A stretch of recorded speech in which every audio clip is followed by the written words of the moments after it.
啱啱網上就流傳一條片，就主要係講公務員就翻大陸叫雞，咁呢度事不宜遲啦，即刻睇片。話啦，你同人哋講，即係養幾多人，你淨係得個老女人嗰間房嗰度咩事啊？你冇戇鳩，你唔叫我幫你攞嘅？一個男人收喺個女人間房唔係去搞嘢做乜嘢啊？你真係覺得你講得通啊？你唔好以為你講啲大話可以呃到個神總啊，已經俾你呃到唔會信你㗎啦！如果你收聲啦，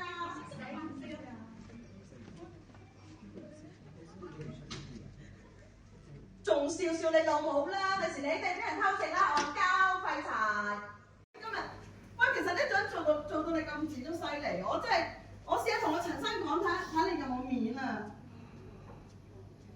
嚇、公務員請咗啲咁嘅人真係好笑，公咩務員啫你？辭職啦，辭職啦廢柴！做公務員做到你咁撚冇道德，搞完一次，第三隻雞啦，第三隻雞啦！依家隻雞約埋喺酒店房啊，勁啊！我仲要喺度，你都可以咁樣約，咁撚刺激啊！你啲男人真係賤撚到地底泥咁啊！我哋上嚟，佢係跟埋嚟，你不如娶佢做老婆啦！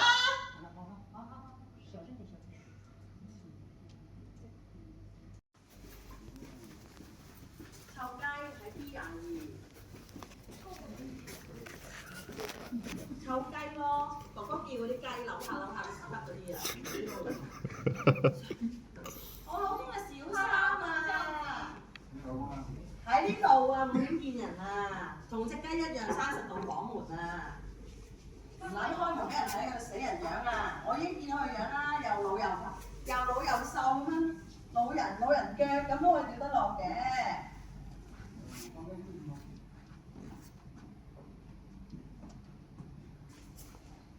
佢約埋隻雞喺度啊，什麼樣情況？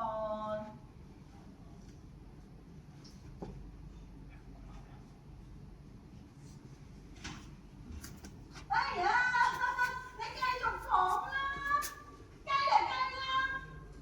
你叫兩隻雞出嚟，大家對對話啦！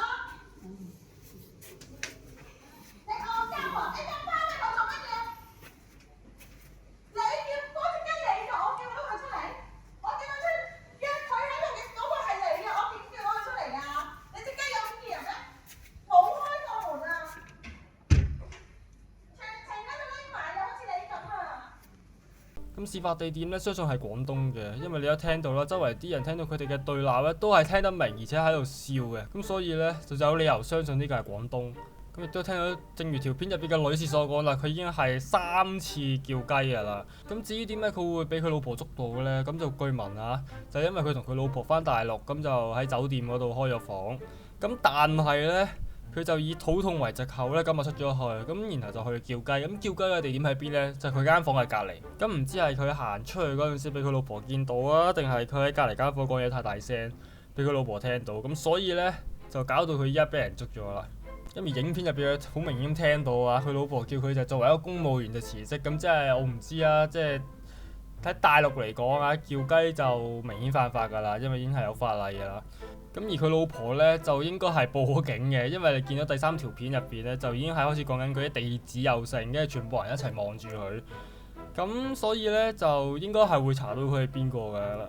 即係我覺得啦，即係如果你今日做呢啲咁樣嘅嘢咧，你可唔可以揾個遠啲嘅地方呢？即係有乜理由係會揾正同一間酒店同一層，然後喺隔離嘅地方去叫雞嘅呢？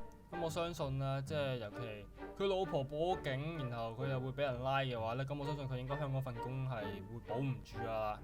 咁亦都可以換另個老婆同換另份工啦。咁好啦，今次片都嚟到呢度。如果點樣想講分享下面留言 comment，如果中意片亦都歡迎 like、subscribe、share 同埋我哋下條片見，拜拜。